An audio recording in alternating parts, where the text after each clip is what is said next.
Bonjour à tous, bienvenue pour notre deuxième jour sur l'impact des relations dans une destinée.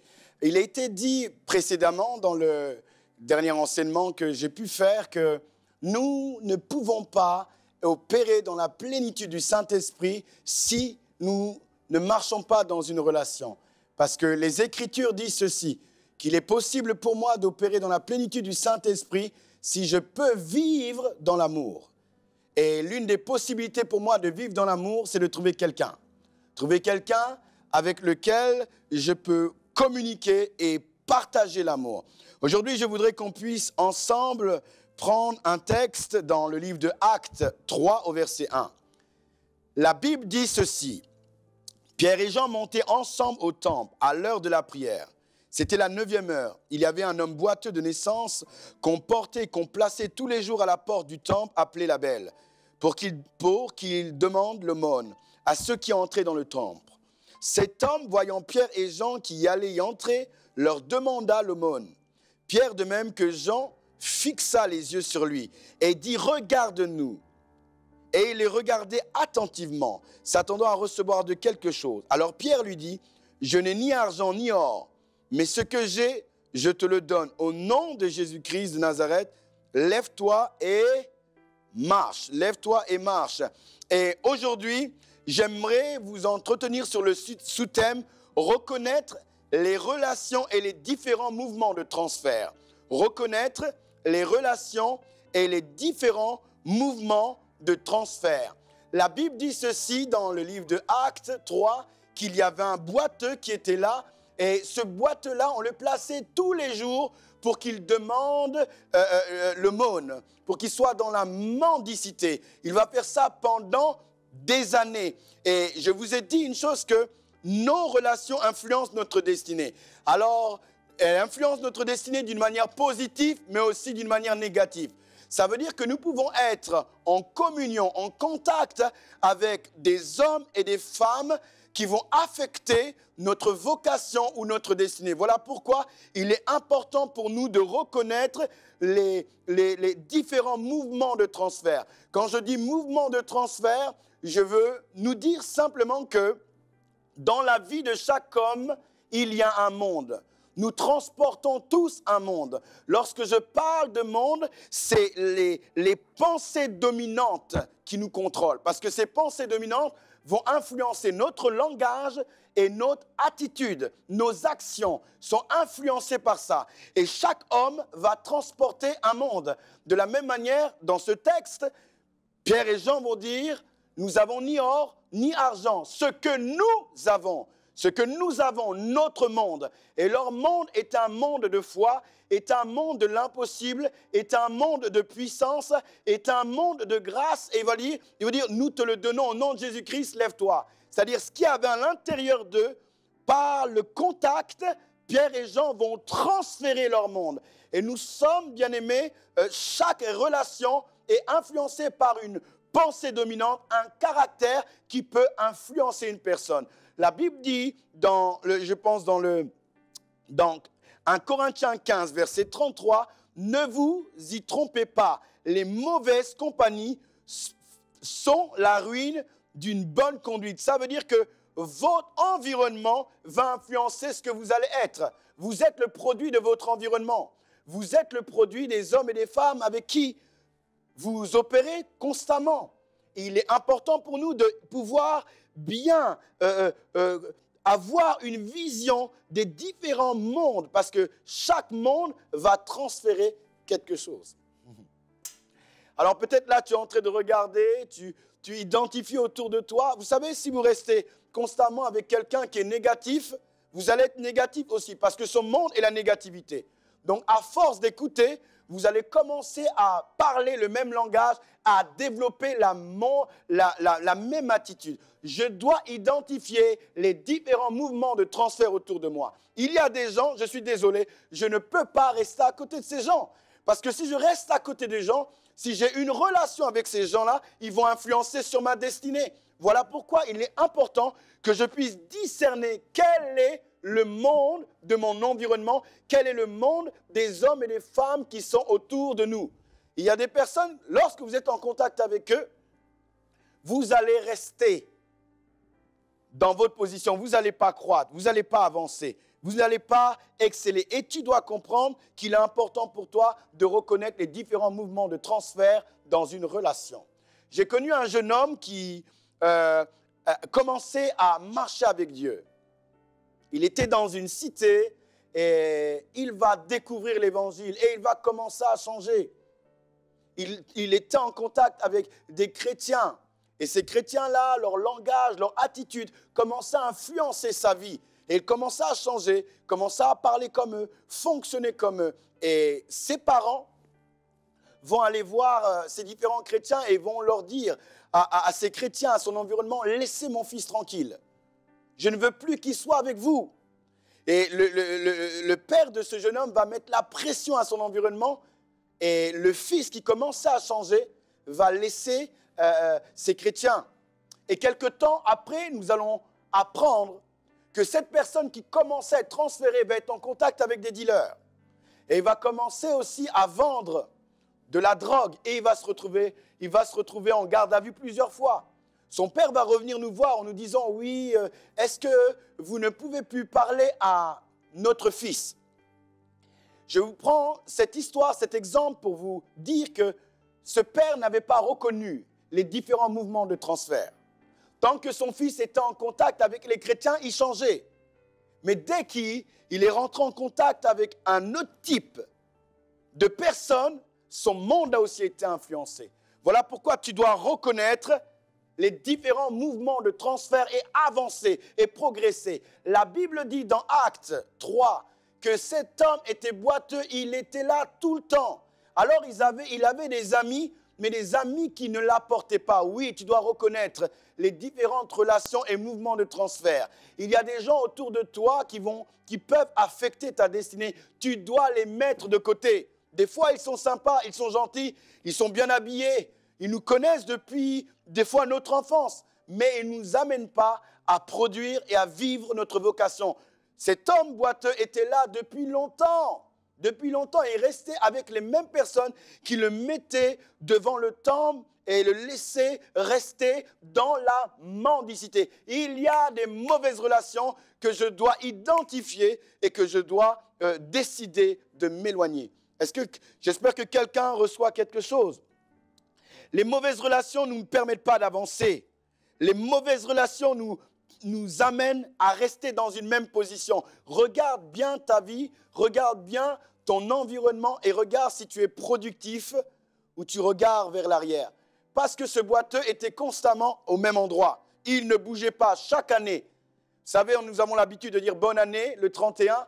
Et le problème, c'est que si notre environnement est toujours le même, les années avancent et nous vivons toujours la même chose. Donc, à un moment donné, il faut identifier son environnement et laisser partir ceux qui doivent partir et abandonner les relations qui ne nous permettent pas d'être productifs. Les mauvaises relations vont constamment cacher notre potentiel. Cet homme qui était boiteux avait un potentiel, mais ses amis qui le mettaient devant le temple le laissaient toujours boiteux dans la mendicité, en train d'être dépendant des gens. Les mauvaises relations ne vous permettront jamais d'identifier ce qu'il y a à l'intérieur de vous. Or, il y a des trésors. Or, il y a beaucoup de choses excellentes que la création attend. Mais si tu ne décides pas de changer ton environnement, tu resteras dans cette situation. Les mauvaises relations ne vous étirent jamais. N'amènent pas votre foi à être productif, à aller plus loin, à voir plus loin. Les mauvaises relations vont constamment vous maintenir dans votre passé. Et je prie dans le nom de Jésus-Christ que tu puisses rencontrer un Pierre, un Jean qui vont te faire décoller et sortir de ta position d'handicap. Tu ne peux plus rester au bord, tu ne peux plus rester devant le temple et demander le monde. Tu dois changer ton environnement, tu dois discerner les différents mouvements de transfert. Qui a quoi dans ton environnement? Si tu vois quelqu'un ayant la foi, accroche-toi à cette personne et tu verras, il y a des relations qui nous étirent. Et Pierre et Jean étaient une relation qui allait changer, bouleverser ce boiteux. Ils vont le regarder. Ils vont le regarder. Ils vont dire ceci. Nous avons ni or ni argent, mais nous avons un monde. Il y a des gens, ils ont un monde. Le monde de la foi, le monde de l'impossible, le monde de la sanctification, le monde de l'excellence, le monde de la pensée productive, le monde de la persévérance. Et vous devez reconnaître ce type de personnes, vous connecter à eux et commencer à opérer comme ils opèrent. Un homme m'a dit une fois, vous savez, ce que vous mangez, lorsque vous ne vous brossez pas les dents, on peut ressentir ce que vous mangez. Parce qu'à chaque fois que vous parlez, vous pouvez sentir les oignons. Tout ce que vous mangez, tout ce que vous recevez, vous pouvez le refaire sentir. Ce que je veux dire, c'est que tout l'environnement que vous avez, tout ce qu'ils vont vous dire, vous allez manger ces choses, ces paroles, ces réflexes et être ce que les gens disent de vous. Et j'aimerais vraiment que tu trouves un Jean, que tu trouves un Pierre dans ta destinée. Reconnais les mouvements, les différents mouvements de transfert. Les relations ointes. Oui, bien aimé, il y a des relations ointes. Les relations ointes viennent fortifier notre foi. Les relations ointes viennent nous permettre de faire des exploits. Nos relations ointes nous font sortir de notre confort. Là où tu étais bien assis, là où tu étais bien installé, là où tu pensais que tu avais acquis tout, il était content dans sa situation. Or, il y avait quelque chose d'excellent qui était là pour lui. Pierre et Jean vont lui permettre de sauter, de rentrer dans le temple et être une source de louange pour les autres.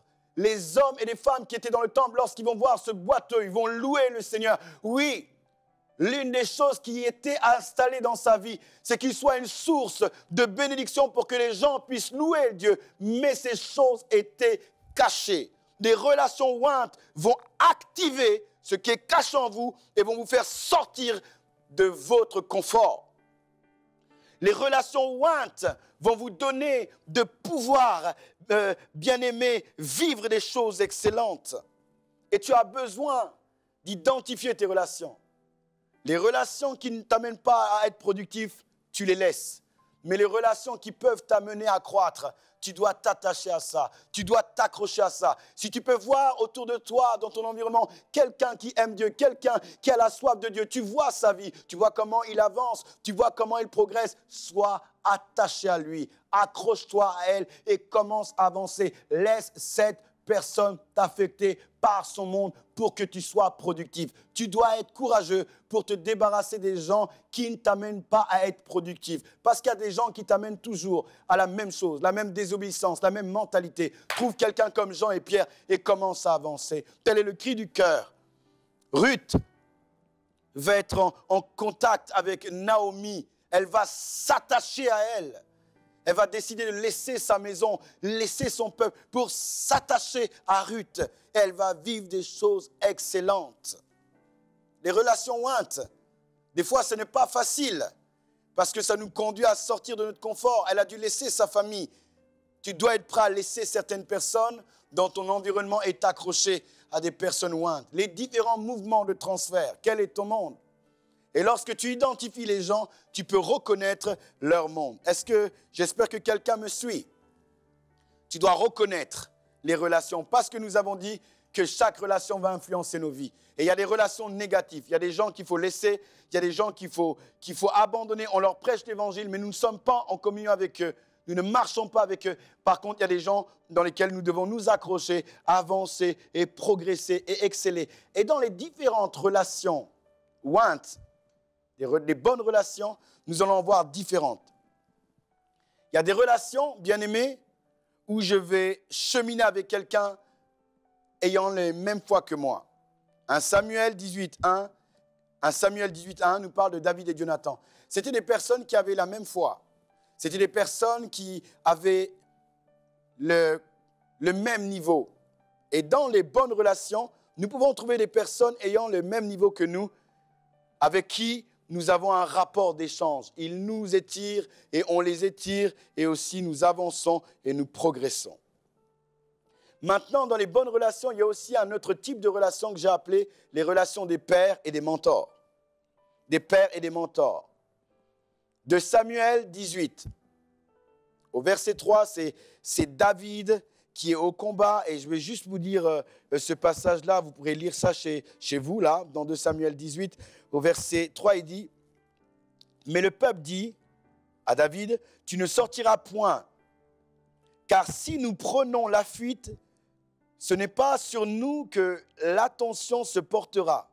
Et quand la moitié d'entre nous succomberont, on n'y fera pas attention. Mais toi, tu es comme 10 000 de nous. Et maintenant, il vaut mieux que de la ville, tu puisses venir à notre secours. En fait, le mot qui m'intéresse dans ce texte, c'est « tu es comme 10 000 de nous ». Donc, on est en train de parler à David. On lui dit que son importance, son influence, son impact est similaire à 10 000 d'entre eux. Il y a des relations où nous opérons avec des hommes et des femmes du même niveau, mais il y a des relations où nous devons être en contact dans les relations ointes avec les mentors. Les mentors, ce sont les pères. Ce sont des personnes qui ont engendré des vies dans la foi, engendré des destinées. Ce sont des personnes ayant la capacité d'identifier des défauts. Ce sont des personnes ayant la capacité aussi de nous protéger, mais surtout ce sont des personnes ayant de l'expérience. Et nous devons, bien aimer, aussi avoir ce type de relation. Nous sommes en train de parler de reconnaître les relations et les mouvements de transfert. Et dans les relations que nous devons avoir avec nous, que nous devons reconnaître, c'est les relations avec des mentors et des pères.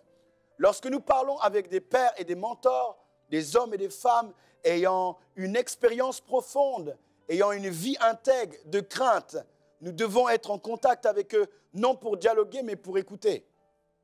On écoute les pères, on pose des questions, on leur laisse parler, parce que des fois, il y a des gens qui parlent avec des pères, mais eux aussi veulent donner des réponses, veulent donner leur avis. Lorsque vous êtes en contact avec des pères, vous devez écouter. Et cette relation, ce contact avec les pères, les mentors, nous donne la possibilité de gagner du temps. Nous gagnons du temps parce qu'ils ont eu des batailles. Et Dieu veut que nous ne combattons pas certaines batailles. Peut-être que tu es là, il y a des batailles que tu es en train de faire, dans lesquelles tu es, dont quelqu'un a déjà remporté la victoire, dont quelqu'un a déjà des réponses. Et souvent, les pères ont ce type de réponse parce qu'ils sont passés par là. Et des fois, dans notre vie chrétienne, nous n'avons pas de repères. Nous n'avons aucune autorité dans laquelle nous pouvons discuter, nous pouvons avoir une relation. Et c'est très important. Beaucoup de gens perdent du temps dans la vie chrétienne parce qu'en réalité, ils n'ont aucun père. Ils n'ont aucun mentor, ils n'ont aucune autorité, aucune personne ayant plus d'expérience que eux dans la vie chrétienne. J'ai besoin dans mes relations. Je dois discerner les mauvaises relations, les relations qui me conduisent à être derrière, les relations qui me conduisent à ne pas progresser. Je dois identifier et laisser les lots. Je dois identifier les bonnes relations, celles qui fortifient ma foi, celles qui m'étirent, celles qui me donnent de progresser, celles qui me donnent d'exceller, celles qui me donnent de rentrer dans le temple comme ce boiteux. Et je dois identifier dans ces relations les différentes relations qu'il y a. Donc les relations dans lesquelles nous pouvons nous exhorter, nous pouvons nous encourager, mais aussi des relations où nous sommes là assis et nous écoutons. J'aime beaucoup parler avec les aînés. Quand je parle avec les aînés, j'écoute. Je ne veux pas apporter une certaine expérience, mais j'attends les conseils et je pose des questions. Comment tu as fait dans cette situation ? Qu'est-ce qu'il faut faire dans cette situation? Je développe cette relation dont je suis là en train de pouvoir écouter. Je ne suis pas là en train de poser des questions ou constamment essayer de dire oui, il faut faire ceci aussi. Je pense que dans cette situation, il faut s'orienter là. Tu dois trouver un père. Tu dois trouver quelqu'un qui fait office d'autorité et parler avec lui. Alors tu pourras progresser et accomplir ta vocation. Je ne sais pas si quelqu'un me suit aujourd'hui. Je ne sais pas si quelqu'un comprend quelque chose à ce que je suis en train de partager. Il dira ceci, tu es comme 10 000 d'entre nous. 10 000 à cause de son influence, à cause de l'expérience qu'il avait. Et des fois, il y a des personnes comme ça qui ont énormément d'influence et qui peuvent vraiment nous aider. Dans 1 Roi 10, au verset 1, 1 Roi 10, verset 1, la Bible parle de la reine de Saba qui va venir voir Salomon. Alors c'est une reine, elle a déjà de l'influence. Elle a beaucoup de bien. Mais la Bible dit, elle se déplace et elle écoute Salomon. Et lorsqu'elle écoute Salomon, elle est frappée par sa sagesse. On pourrait croire dans cette histoire qu'elle n'a pas besoin d'être en relation, en contact avec lui parce qu'elle est reine. parce qu'elle a déjà un pouvoir d'influence, elle a certainement une sagesse, une certaine connaissance. Mais la Bible nous dit ceci, qu'elle va se déplacer et elle va écouter, et elle va être frappée par toute la sagesse de Salomon. Et souvent, même quand nous avons un certain niveau de foi, nous avons toujours quelqu'un capable de nous parler, toujours quelqu'un capable de nous faire gagner du temps, toujours quelqu'un capable de nous permettre de progresser. Et tu dois trouver aussi cette personne autour de toi. Tu dois trouver cette personne pour avancer, pour progresser et pour exceller. Parce que c'est l'aspiration profonde de Dieu pour toi de pouvoir avancer et progresser. Des fois, nous évoluons dans notre vie chrétienne sans discernement. Il n'y a aucun discernement. On pense qu'on peut être avec tout le monde, on peut évoluer avec tout le monde. Non, nous devons avoir de la sensibilité. Et c'est là que je veux appuyer mon point aujourd'hui. Tu dois apprendre à reconnaître, tu dois observer, tu vas avoir les fruits que ton environnement porte, manifeste. Et à partir de ces fruits, tu décides de t'attacher ou de te détacher. Tu décides de t'investir ou de ne plus t'investir. Mais tu comprends que ce qu'il produit, en fonction de ta connexion, tu vas produire aussi. Et je prie que tu ne perdes plus du temps. Je prie que tu avances. Je prie que tu progresses. Trop de gens sont devant le temple. Trop de gens sont en train de demander le monde et ils sont confortables dans leur vie. Ils pensent que c'est bon, ça y est, j'ai l'environnement qu'il faut. Or, il y a des gens, il y a des pierres capables de nous sortir de la situation dans laquelle nous vivons. Les personnes veulent nous maintenir dans des situations compliquées, où là, on n'est pas productif, où on ne manifeste pas l'excellence. Non, j'ai besoin d'une relation favorable, d'une relation ointe, d'une relation inspirée, d'une relation conduite par le Saint-Esprit, d'une relation qui me pousse tout le temps à aller de l'avant, une relation qui désire que le meilleur de moi puisse sortir. Et tu dois trouver cette relation-là. Tu dois trouver et te connecter à ces personnes et commencer à avancer, ne pas rester focalisé sur les personnes avec qui tu restes depuis longtemps. L'impact des relations dans ta destinée. Ta destinée aujourd'hui est à l'image de ton environnement. Quel est ton environnement? Quels sont les mondes qui t'entourent? Quels sont les transferts d'influence que tu as? Tu dois, au travers de cet enseignement, commencer à regarder, commencer à faire un inventaire, scanner ton environnement avec le désir profond d'identifier. Jacques est souvent à côté de moi. Qu'est-ce qu'il a? Un jour, je voulais progresser dans la persévérance. Et j'ai commencé à regarder les gens qui étaient persévérants autour de moi. Et je me suis connecté à un frère qui était persévérant. Et bizarrement, j'ai commencé aussi à développer cette mentalité. Et je veux t'encourager, si tu as des pensées négatives constamment ou des pensées d'échec, trouve quelqu'un qui a constamment cette soif, qui constamment a un langage positif, un langage moins. Tu restes accroché et tu vas voir ensuite ton langage va changer. Tu vas voir en truc ta vision va changer. Tu vas voir que les choses vont changer. Observe. Tu as besoin de faire un scanner, un inventaire de ton environnement et te connecter aux bonnes personnes. Mes relations déterminent ma destinée. Je veux accomplir le pourquoi Dieu m'a créé. Je veux faire la volonté de Dieu par excellence. Mais mon environnement va déterminer ma trajectoire. Je ne peux pas être émotionnel. Si j'aime mon Dieu, si je veux aller loin, j'ai besoin d'être tranchant. J'ai besoin d'être radical et de prendre les bonnes décisions. Et je prie qu'au travers de cet enseignement d'aujourd'hui, qui a pour objectif que tu puisses identifier et reconnaître tes relations pour te positionner, que Dieu illumine les yeux de ton cœur, que tu aies un regard spirituel, divin sur ton environnement et tu commences à prendre des bonnes décisions. Et je le crois dans le nom de Jésus-Christ que tu vas prendre des bonnes décisions et que Dieu va t'amener de gloire en gloire, d'excellence en excellence. Parce que son but, c'est que tu avances, c'est que tu montes, c'est que la gloire, sa gloire, soit manifestée dans ta vie. Et je vais donc prier aujourd'hui que tu puisses connaître des personnes ointes et que tu puisses identifier aussi des personnes qui te font perdre ton temps. Père, je veux devant le trône de ta grâce te bénir pour ces instants passer dans ta présence. Je veux prier pour toutes les personnes qui nous regardent des quatre coins du monde. Seigneur, maintenant, tu accordes la sensibilité et du discernement à mon frère, à ma sœur qui me regarde.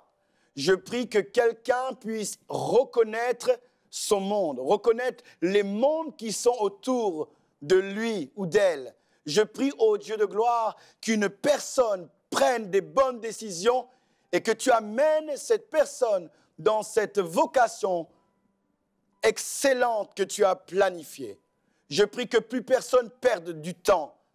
Je prie que, Éternel, il y ait un mouvement d'accélération divine à cause de la compréhension de ce qui a été communiqué aujourd'hui. Tu accordes du courage et que ton esprit, ô Dieu, donne la capacité. Je te suis infiniment reconnaissant parce que je suis dans la certitude que beaucoup vont changer leur vie, leur vocation à cause de ce que tu as déposé aujourd'hui dans leur cœur. Que ce message soit planté dans leur esprit et que, Seigneur, cette parole amène la productivité. Reçois toute la gloire au nom de Jésus. Merci et à demain pour la suite de cet enseignement.